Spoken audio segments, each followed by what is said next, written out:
विनायक दामोदर सावरकर, वो राष्ट्रभक्त जिन्होंने अंग्रेजों की यातनाएं झेली, वो राष्ट्रभक्त जिसने अपने जीवन के 14 साल जेल में गुजारे। सावरकर यानी कि एक ऐसा क्रांतिकारी जिसने अपने लेखन, चिंतन और ओजस्वी भाषण से अंग्रेजी हुकूमत को हिलाकर रख दिया था। हिंदुत्व और राष्ट्रवाद के विस्तार में उनके योगदान को हिंदुस्तान कभी नहीं भुला सकता है। हालांकि सावरकर को लेकर कई लोगों की अलग अलग राय है, लेकिन सच्चाई ये है कि उनके योगदान को कभी नहीं भुलाया जा सकता। आधुनिक भारत के राजनीतिक विमर्श में ये नाम लगातार चर्चा में रहता है। जितने लोग उनके विचारों का समर्थन करते हैं, उतने ही लोग उनके विचारों के विरोध में खड़े होते हैं।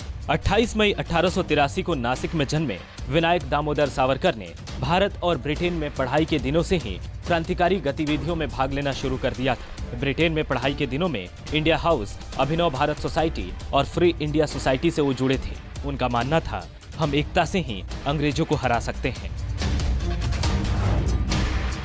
1857 के भारत के पहले स्वतंत्रता संग्राम पर उन्होंने the Indian war of independence पुस्तक लिखी थी, लेकिन अंग्रेजों ने उनकी इस किताब को प्रतिबंधित कर दिया। उसके बाद क्रांतिकारी समूह इंडिया हाउस से जुड़े होने के कारण उनको 1910 में गिरफ्तार कर लिया गया और फिर 50 वर्षों की 2 आजीवन कारावास की सजा सुनाई गई। अंडमान निकोबार में स्थित सेल्यूर जेल में उनको भेज दिया गया। हालांकि 1921 में वो रिहा हो गए। जेल में रहने के दौरान सावरकर ने हिंदू राष्ट्रवाद और हिंदू अवधारणा पर काफी कुछ लिखा। वह हिंदू महासभा के अध्यक्ष भी रहे थे।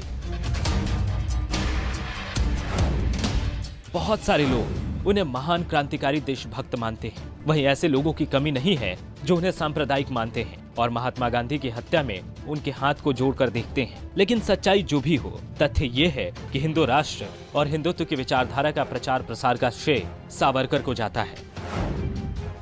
वीर सावरकर के 2 भाई थे, जिनमें एक का नाम गणेश सावरकर और दूसरे का नाम नारायण सावरकर था। जब वो सिर्फ 9 साल के थे, तभी हैजे की महामारी के कारण उनकी मां का देहांत हो गया और उसके करीब 7 साल बाद 1899 में प्लेग महामारी के चलते उनके पिता का भी स्वर्गवास हो गया। पिता की मृत्यु के बाद परिवार चलाने का कार्यभार बड़े भाई गणेश सावरकर ने संभाला और बचपन में उनकी देखभाल भी बड़े भाई ने ही की थी।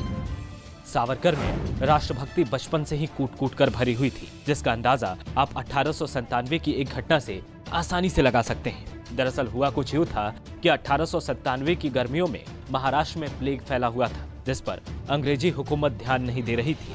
इस बात से निराश होकर वीर सावरकर ने ब्रिटिश ऑफिसर WC रैंड को गोली मार दी, जिसके कारण उन्हें मौत की सजा दे दी गई थी। आज भले ही हम उनको लेकर कितनी भी सियासी बयानबाजी, समर्थन या विरोध की बात सुन लें, लेकिन सावरकर ने इस राष्ट्र के निर्माण में जो योगदान दिया है, उसे हम कभी नहीं भुला सकते हैं।